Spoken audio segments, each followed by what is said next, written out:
Okay, part 2, here we go. If Zoe had just left the rat running around the flat, she knew that Sheila would have poisoned it or stamped on it, or both.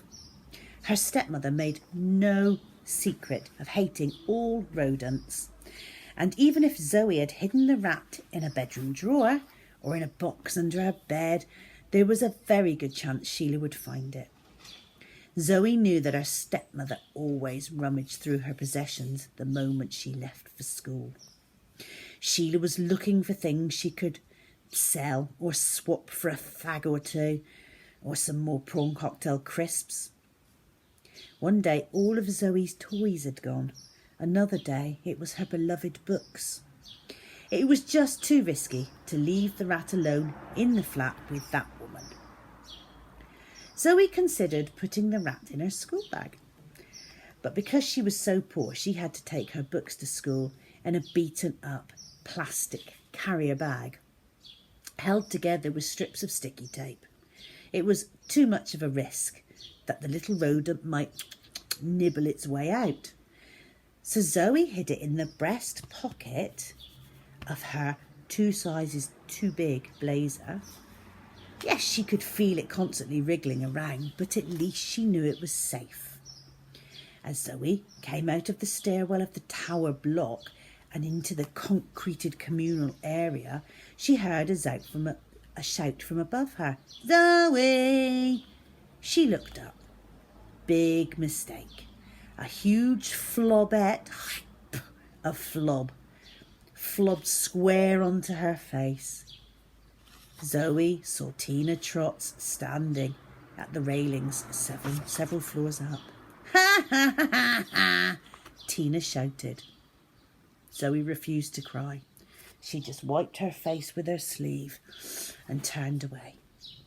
Tina's laughter still echoing behind her. She probably would have cried, but then she felt the little rat move in her pocket and felt instantly better. "Now I've got a little pet again," she thought. "It might just be a rat, but it's only the beginning." Perhaps Raj was right. Her dream of training an animal to entertain the nation wasn't dead at all. The rat's presence remained a comfort when Zoe arrived at school. This was Zoe's first year at big school, and she hadn't made a single friend there yet. Most of the kids were poor, but Zoe was the poorest. It was embarrassing for her to have to go to school in unwashed clothes from charity shops, clothes which were either far too big or far too small, and most which had gaping holes in. The rubber soles had all but fallen off her left shoe and flapped against the ground every time she took a step. Flip-flap, flip-flap, flip-flap, flip-flap went her shoes every time she walked anywhere. Flippity-flap, flippity-flap, flippity-flap if she ran. In assembly, after an announcement about an end-of-term talent show, the pale headmaster, Mr. Grave, stepped up to speak. He stood in the centre of the stage, unblinking, staring at the hundreds of pupils gathered in the school hall. All the children were a little bit scared of him. With his staring eyes and pale skin, wild rumours abounded among the younger pupils that he was secretly a vampire.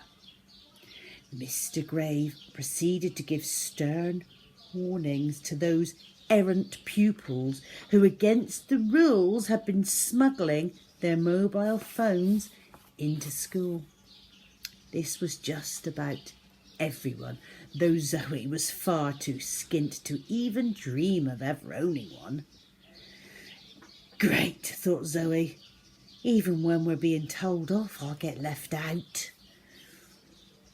Needless to say, I'm not just talking about phones, boomed Mr. Grave, as if reading Zoe's mind. His voice could carry across a crowded playground at break time and make every pupil fall silent in a heartbeat. Anything that beeps or vibrates is strictly forbidden. Did you hear me? He boomed again. Forbidden. That is all. Dismissed.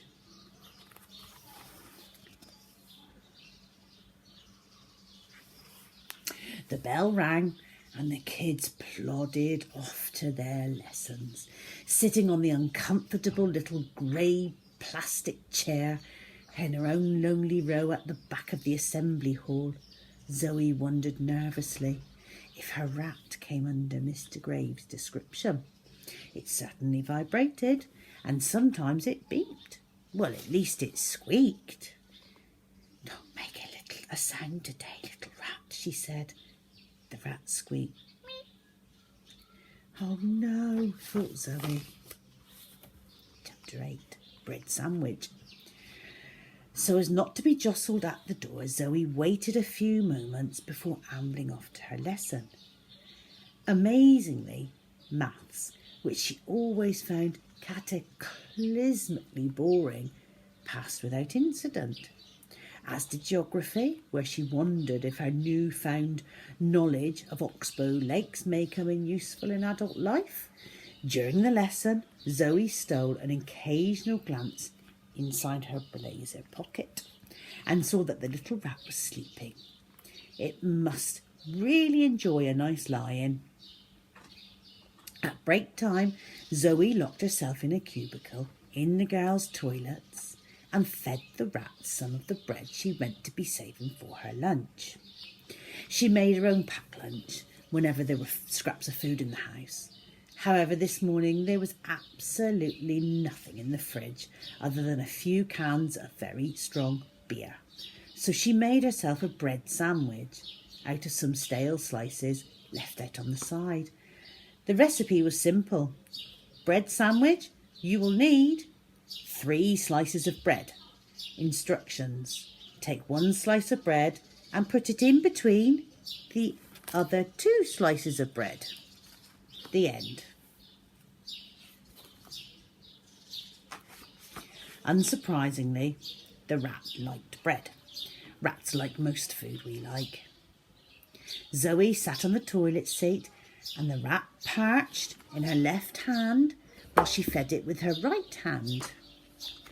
It gobbled up every last mouthful.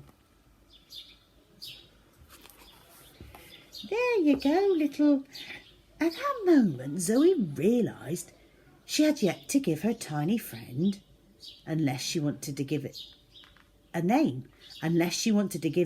name suitable for a boy or girl, like Pat or Les or Viv. She'd have to find out if it was a boy or a girl. So Zoe carefully picked up the rat to have a closer look. Just as she was trying to undertake a more thorough investigation, a thin arch of yellow liquid sprayed from just underneath the rat's tummy, narrowly missing Zoe and decorating the wall. Psst. The girl now had a definitive answer. She was convinced that the wee had come from a tiny little spout, though it was impossible to look again because the rat was wriggling in her hands, but she was sure it was a boy. Zoe looked up for inspiration. On the toilet door, some older girls had scratched obscene sentences with a compass. Destiny is a complete bleep, bleep, bleep, bleep, bleep, Zoe read, which I think we can all agree is very rude, even if she is. Destiny would have been a stupid name for a rat, especially a boy rat, thought the little girl. Zoe continued searching the names on the door for inspiration. Rochelle, no. Darius, no. Buster, Tupac, Jamal, oh no. Snoop, no. Meredith, Kylie, Beyonce, Tyrone, Chantel, no. Despite being crowded with words and some very rude drawings, the toilet door wasn't providing much inspiration.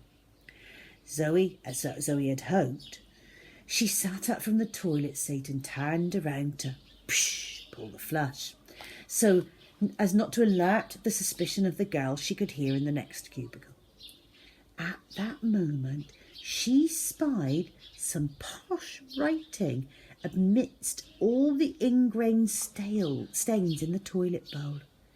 Armitage Shanks. She read out loud. It was only the name of the toilet manufacturer, but the little rat's ears twitched when she said it, as if in recognition. Armitage! That's it, she exclaimed. It was a suitably upper-class sounding name for this special little fellow.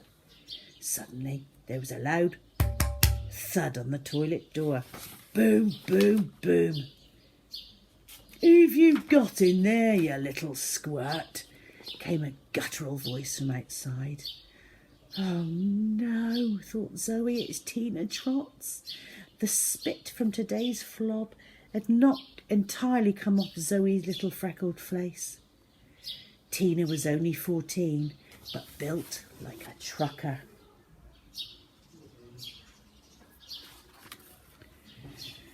She had big hands that could punch and big feet that could kick, a big head that could butt, and a big butt that could squash.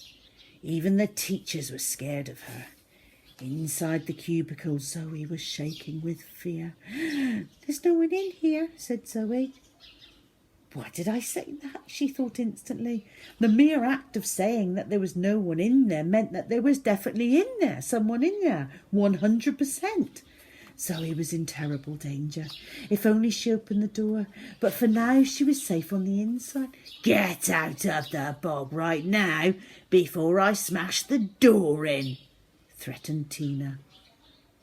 Oh dear. Okay, we're going to have to leave it there.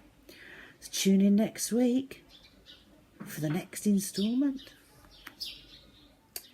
Well, there you go. We hope you enjoyed that. Okay, well, Rusty and I look forward to seeing you next week for another instalment of Ratburger. Take care of yourselves, be safe, be busy, and we'll see you next week. Bye-bye.